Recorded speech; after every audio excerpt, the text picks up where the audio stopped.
కోజాగరి పౌర్ణమి రోజు ఆవు కనిపిస్తే ఈ మాట అనండి చాలు, తరతరాలకి తరగని ఆస్తి వస్తుంది.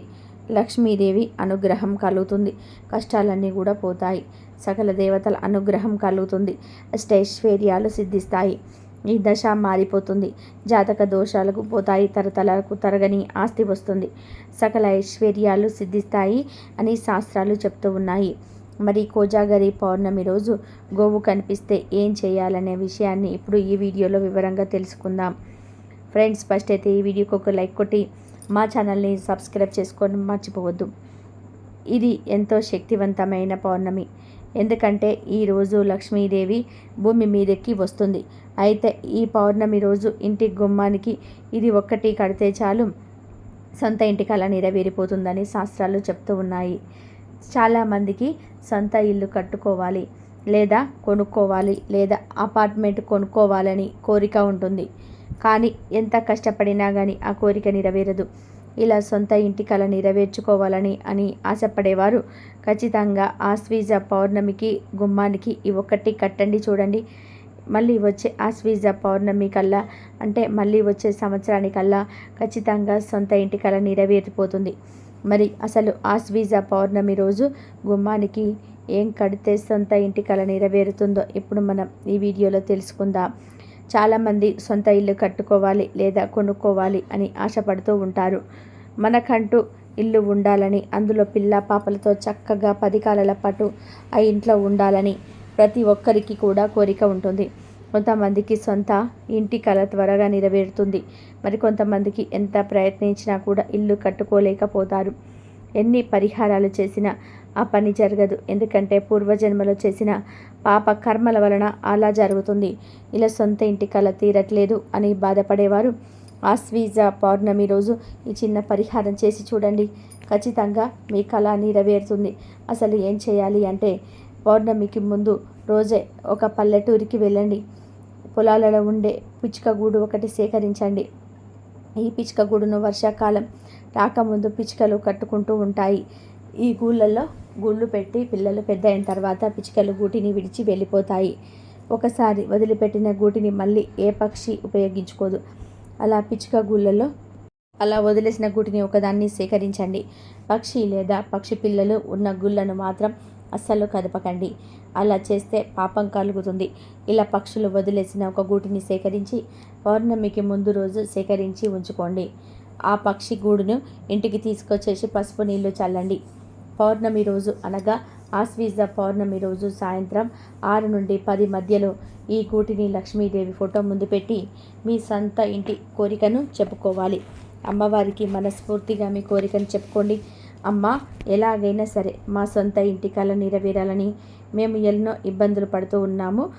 డబ్బులు చేకూరి ఎలాంటి ఆటంకాలు లేకుండా సొంత ఇంటిని కట్టుకోవాలి, లేదా కొనుక్కోవాలి, లేదా అపార్ట్మెంట్ కొనుక్కోవాలి అని దృఢంగా సంకల్పం చెప్పుకోండి. ఆ తర్వాత పిచ్చుక గుడికి దీపం ధూపం చూపించాలి.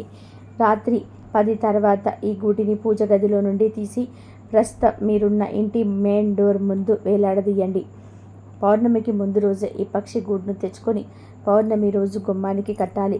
ఈ గూటికి పూజ చేసే సమయంలో, అంటే లక్ష్మీదేవి ఫోటో దగ్గర పెట్టినప్పుడు అగరబత్తుల ధూపం వేయాలి, దీపం చూపించాలి. ఆశ్వీజ పౌర్ణమి రోజు ఇలా చేస్తే ఖచ్చితంగా సంవత్సరంలో మీ సొంత ఇంటి కల నెరవేరుతుంది. ఈ పక్షిగూడు లక్ష్మి సరస్వతులకు మక్కువ కాబట్టి దీనిని కట్టడం వలన సిరి సంపదలు కలిగి ఇంట్లో నరఘోష, శత్రు బాధలు లేకుండా చేస్తుంది. ఈ పరిహారాన్ని ఒరిజినల్ పిక్ష గూడుతోనే చేయాలి. ఆర్టిఫిషియల్ పక్షి గూడుతో పరిహారం చేసిన ఫలితం మాత్రం ఉండదు. కాబట్టి సొంత ఇల్లు కట్టుకోవాలి లేదా కొనుక్కోవాలి అని కోరిక ఉన్న ప్రతి ఒక్కరు కూడా ఆశ్వీజ పౌర్ణమి రోజు గుమ్మానికి దీనిని కట్టి, అంటే పిచ్చుక గూళ్ళు కట్టి, అది కూడా ఒరిజినల్ పిచ్చుక గూడును కట్టి ప్రతిరోజు అగరబత్తులతో ధూపం చూపించండి. తప్పక మీతో కోరిక అనేది నెరవేరుతుంది. ప్రపంచంలోని పురాతన మతాలలో ఒకటైన సనాతన ధర్మ ప్రకృతిని ఆరాధిస్తూ పూజిస్తూ ఉంటుంది. ప్రకృతిని మాత్రమే కాదు, జంతువులు మొక్కలను పూజించే ఆచారం దశాబ్దాలుగా హిందూ మతంలో ఉంది. మొక్కలను పూజిస్తారు, గోవును పూజిస్తారు. సనాతన ధర్మంలో యుగ యుగాలుగా ఆవు దేవతగా పూజలు అందుకుంటుంది. ఆవు పాలు తల్లి పాలతో సమానంగా భావిస్తూ ఉంటారు. అమ్మ పాలల్లో ఉన్న ప్రోటీన్ల కంటే ఎక్కువ ఆవు పాలల్లో ఉంటాయి. అందుకే అమ్మతో సమానంగా ఆవును భావిస్తారు. ఆవు పవిత్రతకు మరియు శుభానికి చేకూరడం. గోవు యొక్క పాలు, మూత్రము మరియు పేడ ఎంతో పవిత్రమైనది.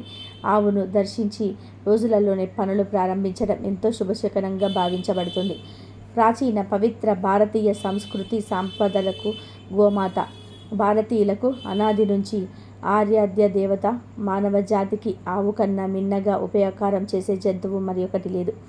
పశువులన్నిటికీ మూలం కామధేనువు అని పురాణాలు చెప్తూ ఉన్నాయి. అతి పవిత్రమైన గోవు ఈ కోజాగరి పౌర్ణమి రోజు మీకు కనిపిస్తే ఆ గోవు చుట్టూ 3 ప్రదక్షిణాలు చేసి 3 సార్లు గోం నమో భగవతే గోమాత్రే నమః అనే మంత్రాన్ని పఠించండి. గోవు చుట్టూ 3 ప్రదక్షిణలు చేయడం వలన 33 కోట్ల మంది దేవతల చుట్టూ ప్రదక్షిణాలు చేసిన ఫలితం వస్తుంది. అలా ప్రదక్షిణలు చేసిన తర్వాత ఓం నమో భగవతే గోమాత్రే నమః అనే మంత్రాన్ని 3 సార్లు పఠించండి. ఆ తర్వాత కొంచెం గడ్డిని తెచ్చి ఆ గోమాతకు తినిపించండి. గడ్డి ఎక్కడ పడితే అక్కడ ఉంటుంది కనుక కొంచెం గడ్డిని పీకి తెచ్చి గోమాతకు పెట్టండి.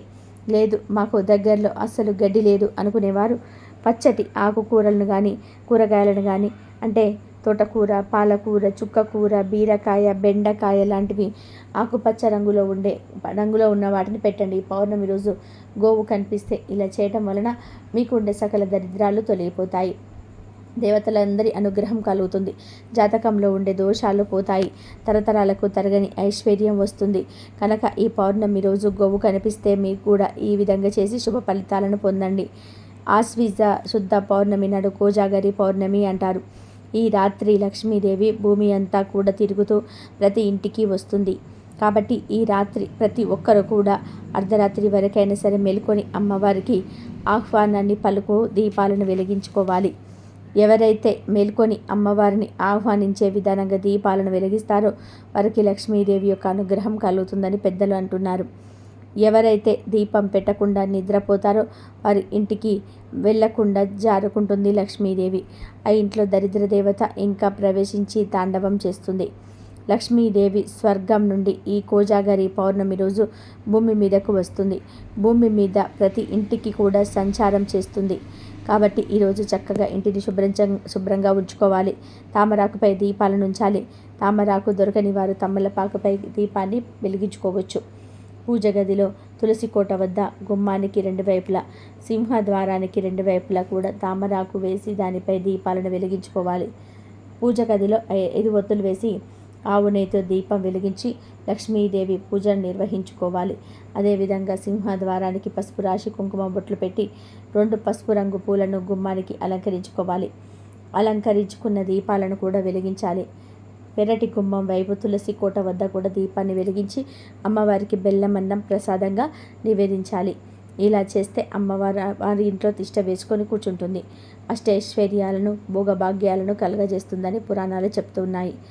మరి విన్నారు కదా, మీరు కూడా రేపు కోజాగరి పౌర్ణమి అంటే లక్ష్మీదేవి సంచారం చేసే రోజున లక్ష్మీదేవికి ఆహ్వానాన్ని పలుకుతూ దీపాలను వెలిగించండి. ఆమె అనుగ్రహాన్ని పొందండి. ఆశ్వీజ పౌర్ణమిని శరత్ పౌర్ణమి అంటారు. ఇది అమ్మవారి ఆరాధనకు చాలా విశేషమైన రోజు. మామూలు ప్రజలు అమ్మవారి ఆరాధన దేవి నవరాత్రులు 9 రోజులు చేస్తే దేవి ఉపాసకులు మాత్రం ఆశ్వీజ శుద్ధ పాడ్యమి నుంచి పౌర్ణమి వరకు 15 రోజుల పాటు చేస్తారు. ఏడాదిలో ఈ ఆశ్వీజ పౌర్ణమి నాడు మాత్రమే చంద్రుడు పూర్తి 16 కళలతో ప్రకాశిస్తూ ఉంటాడు. అందువలన ఈ శరత్ పౌర్ణమి రోజున భూమి మీదకు ప్రసవించే చంద్రకిరణాలకు విశేషమైన శక్తి ఉంటుంది. అవి శారీరక మానసిక రుగ్మతలను దూరం చేస్తాయి. ఈ చంద్రకాంతిలో కూర్చొని లలితా సహస్రనామ పారాయణం చేయటము, ఆవు పాలతో చేసిన పరమాన్నం చంద్రుడికి నివేదన చేసి రాత్రంతా కూడా చంద్రకాంతిలో ఉంచి ఉదయాన్నే దాన్ని ప్రసాదంగా స్వీకరించటం వలన చాలా మేలు జరుగుతుంది. కాంతి నుంచి ఈ పౌర్ణమి రోజున అమృతం కురుస్తుందని శాస్త్రం చెప్తుంది. చంద్రకాంతిలో ఉంచిన పరమాన్నం చంద్రకిరణాలలో ఉన్న ఔషధి తత్వాన్ని తనలో ఇమిడింప చేసుకుంటుంది. మరునాడు ఉదయం ఆ పరమాన్నాన్ని కుటుంబ సభ్యులందరూ కూడా ప్రసాదంగా స్వీకరించాలి. ఆశ్వీజ పౌర్ణమికే కోజాగరి పౌర్ణమి అని పేరు కూడా ఉంది. కోజాగరి పౌర్ణమి రోజున లక్ష్మీదేవిని పూజిస్తారు. ఈరోజు లక్ష్మీదేవి భూమి మీదకు వస్తుందని ప్రతీతి. ఈరోజు కోజాగరి వ్రతం చేస్తారు. లక్ష్మీదేవికి ప్రియమైన వ్రతం ఈ కోజాగరి వ్రతం.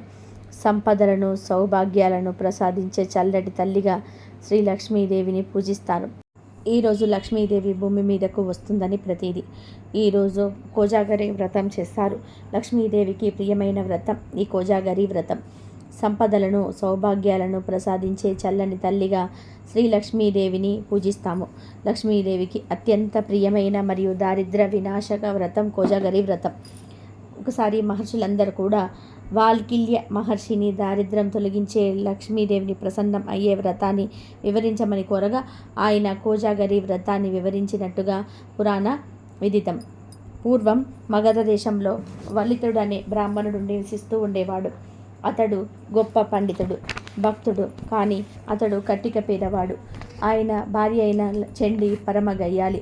తనకి బంగారం పట్టు వస్త్రాలు కొని ఇవ్వలేదని వలితుడి మాటలను ధిక్కరించి వ్యతిరేకంగా ప్రవర్తించేది. తన మాటలను అస్సలు వినేది కాదు.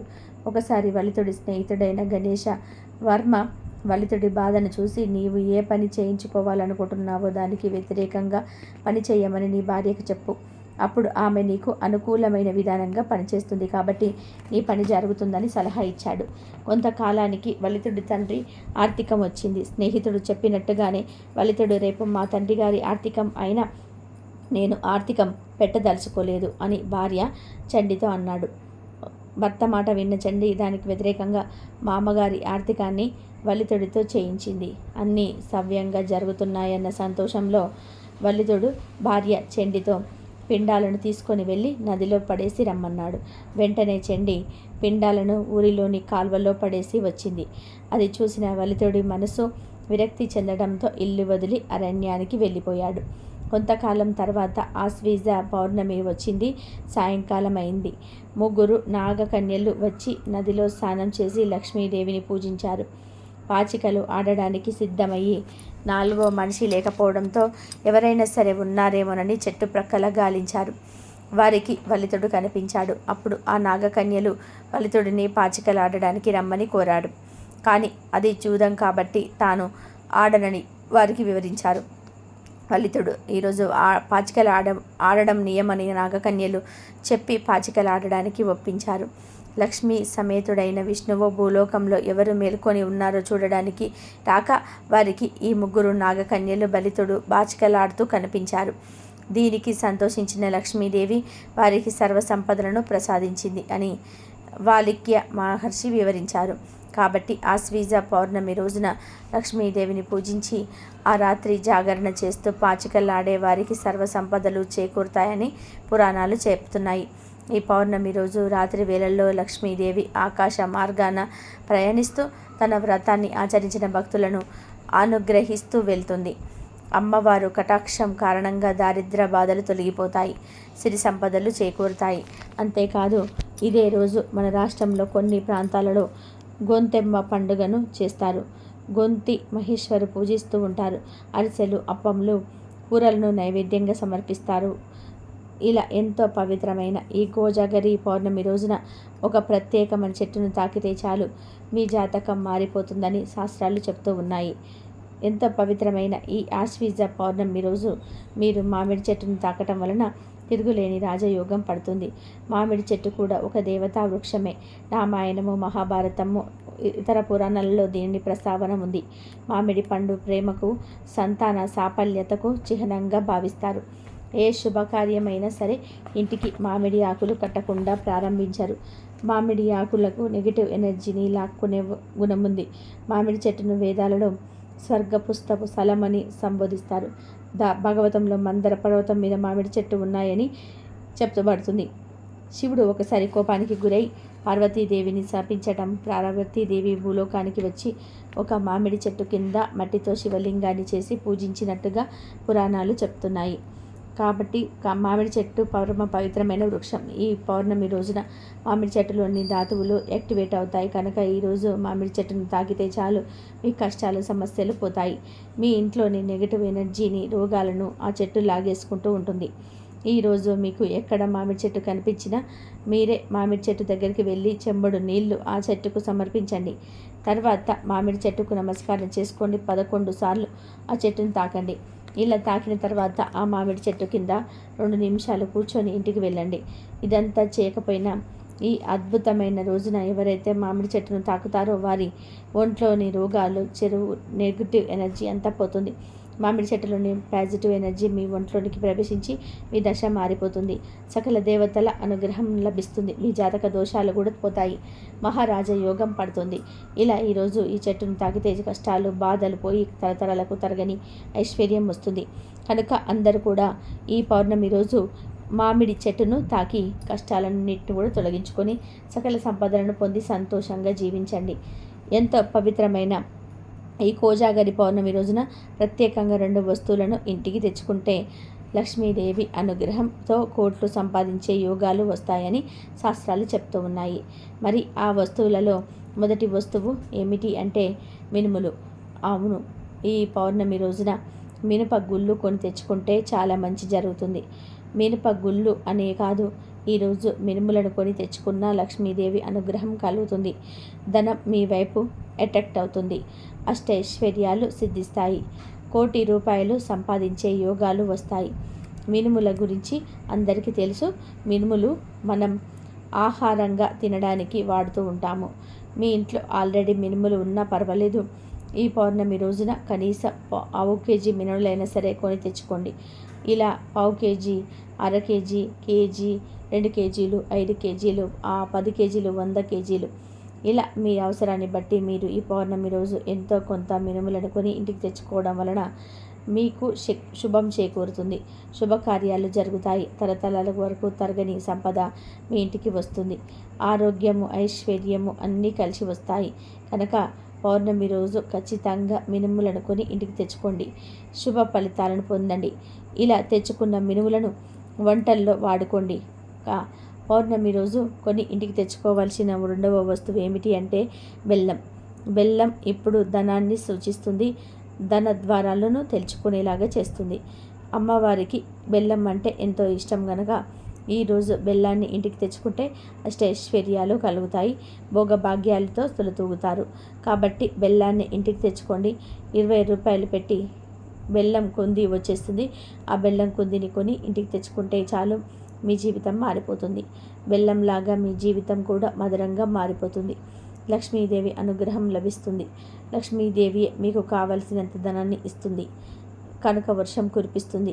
తిరిగిలేని రాజయోగం పడుతుంది. 1 కోటి రూపాయలు సంపాదించుకునే స్థాయికి వస్తాము. కాబట్టి అందరూ ఈ ఆశ్వీజ పౌర్ణమి రోజు తప్పకుండా బెల్లాన్ని ఇంటికి తెచ్చుకోండి. ఆ బెల్లాన్ని మీ వంటగదిలో ఉంచి వంటల్లోకి వాడుకోవచ్చు. లేదా భగవంతుడికి సమర్పించే ప్రసాదాలకు వాడుకోవచ్చు. ఏ విధంగా వాడుకున్నా మీకు శుభమే జరుగుతుంది. కనుక వీలైన వాళ్ళు ఈ పౌర్ణమి రోజు మినుములను, బెల్లాన్ని ఈ రెండింటిని కొని ఇంటికి తెచ్చుకోండి. లేదంటే ఈ రెండింటిలో కనీసం ఏదో ఒక వస్తువునైనా సరే ఇంటికి తెచ్చుకోండి. 1 కోటి రూపాయలు సంపాదించుకునే టాలెంట్ను మీకు ఇస్తుంది. అష్టైశ్వర్యాలు సిద్ధిస్తాయి. కనుక పౌర్ణమి రోజు ఈ 2 వస్తువులను కానీ, ఈ 2 వస్తువులలో ఏదో ఒక వస్తువును కొని తెచ్చుకొని మీరు కూడా శుభ ఫలితాలను పొంది సంతోషంగా జీవించండి. రావి చెట్టు మరియు వేప చెట్టు కలిసి ఉన్న చోట పౌర్ణమి రోజున ఆవు నెయ్యితో దీపారాధన చేయాలి. ఆ తర్వాత 3 సార్లు ఆ చెట్టు చుట్టూ ప్రదక్షిణలు చేయండి. ప్రదక్షిణ ముగిశాక ఒక చిన్న గిన్నెలో కొంచెం తేనె, పాలు కలిపి వాటిని ఆ చెట్టు మొదట్లో సమర్పించండి. అలా చేయటం ద్వారా మట్టి తడిగా అవుతుంది. తడిగా అయిన ఆ మట్టిని కొంచెం తీసుకొని మీ నుదుటిన బొట్టులాగా పెట్టుకోండి. ఆ తర్వాత కొంచెం పసుపు, కుంకుమ సమర్పించి వాటిపై కొన్ని నీళ్లను పోసి దానిని మీ ఎడమ అరిచేతిలో కొంచెం రాసుకోండి. ఇలా చేసి మీ భర్త గురించి, మీ భర్త చేసే ప్రతి పనిలోనూ విజయం సాధించాలని సంకల్పం చేసుకోవాలి. ఇలా చేయటం వలన మీ భర్తకు అన్ని కార్యాలలో విజయం తథ్యం. అదే విధానంగా మీకు దగ్గరలో జమ్మి చెట్టు ఉంటే అక్కడికి వెళ్ళండి. వెళ్ళే ముందుగా ఒక చిన్న మంచినీళ్ళ బాటిల్లో బెల్లం వేసుకొని ఉంచండి. మట్టి ప్రమిద, నెయ్యి, తీపి పదార్థం, అరటి ఆకు, ఒత్తులు తీసుకొని వెళ్ళండి. పౌర్ణమి రోజున సూర్యోదయానికి ముందుగా అక్కడికి చేరుకొని ఆ బెల్లం కలిపిన నీటిలను చెట్టు మొదట్లో పోసి దాని మీద అరటి ఆకు పెట్టి తీపి పదార్థాన్ని నైవేద్యంగా సమర్పించి ప్రక్కన మట్టి ప్రమిదను ఉంచి నెయ్యి పోసి ఆ ఒత్తులు పశ్చిమ ముఖంగా పెట్టి దీపాన్ని వెలిగించాలి. ఇలా చేసి మీ భర్త గురించి వేడుకొని వెనక్కి తిరిగి చూడకుండా మీ ఇంటికి వచ్చేయాలి. ఇలా చేయటం వలన మీ భర్తకు అంతా మంచి జరుగుతుంది. కావున మీరు కూడా ఈ పవిత్రమైన పౌర్ణమి రోజున ఇప్పుడు మనం చెప్పుకున్న పరిహారాలను పాటించటం వలన మీ భర్తకు ఆరోగ్య ప్రాప్తి, ధన ప్రాప్తి, వాహన యోగం అన్నింట విజయాలు కలుగుతాయి. ఇదండి ఈరోజు వీడియో. ఈ వీడియో కనుక మీకు నచ్చినట్లయితే ప్లీజ్ లైక్ చేయండి, షేర్ చేయండి, సబ్స్క్రైబ్ చేయండి. మరొక మంచి వీడియోతో మళ్ళీ కలుద్దాం. పౌర్ణమి రోజు ఈ విధంగా చేసుకో